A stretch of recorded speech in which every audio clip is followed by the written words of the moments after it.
আমাকে বলছে ভাই একটা সুন্দরী মেয়ে দেখে বিয়ে দেন। আর মেয়ের আবার কি সুন্দরী দেখবি রে, মেয়ে হলেই হলো, আর আবার সুন্দর বলে কি আছে? পরের মেয়ে এনে সুন্দরী বানাতে হয়, বলুন সুবহানাল্লাহ। সুন্দর কি গাছের কাঁঠাল পেয়েছো তুমি? তবু একটা মেয়ে পেলাম, ওর বাবা রেল লাইনের চাকরি করে, মেয়েটা দেখতে শুনতে ভালো, পড়াশোনা ভালো, দুজনে গেছি। আমি বললাম তুই খেলবি, তোর বল কেমন তুই দেখ। মেয়েটাকে জিজ্ঞেস করছে ইংরাজি জানো? বলে জানি। বিএ পাস করেছে জানো না? অঙ্ক জানো? যা বললো সব জানি।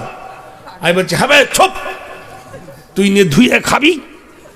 নমাজ জানে কিনা জিজ্ঞেস কর। আরেকটা কথা, কোরআন জানে কিনা জিজ্ঞেস কর।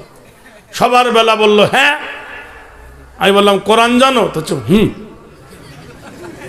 আমি তখন বুঝতে পেরেছি যে ছাত্র শিক্ষক পড়ায়, ছাত্রকে শিক্ষক পড়ায়, শিক্ষক জানে কোন দিন পড়া হয়েছে আর কোন দিন হয়নি। কি ভাই?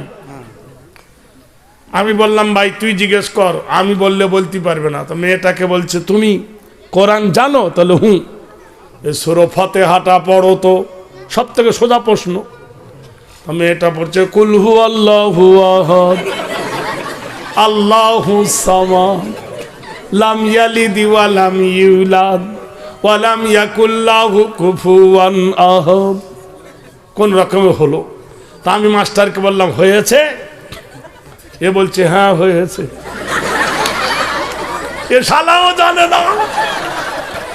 চিন্তা করে দেখো, যেমনি হাড়ি তার তেমনি ঢাকনি। হ্যাঁ, সূরা ফাতিহা বলছে না কুল আল্লাহ। চিন্তা করে দেখো মানুষের কত দুর্বলতা। আজিমগঞ্জে ট্রেন ধরবো, নবদ্বীপ ধাম, একটা লোকের বউকে খুব মারতেছে, আর মেয়েটা বলছে খাবো না, তোর ভাত খাবো না, ছেড়ে দে। গাল দিচ্ছে আর বলছে তোর ভাত খাবো না, ছেড়ে দে। এক বিহারি বলছে ভাই ভাত জব নেই খায় উসকো রুটি খিলাও।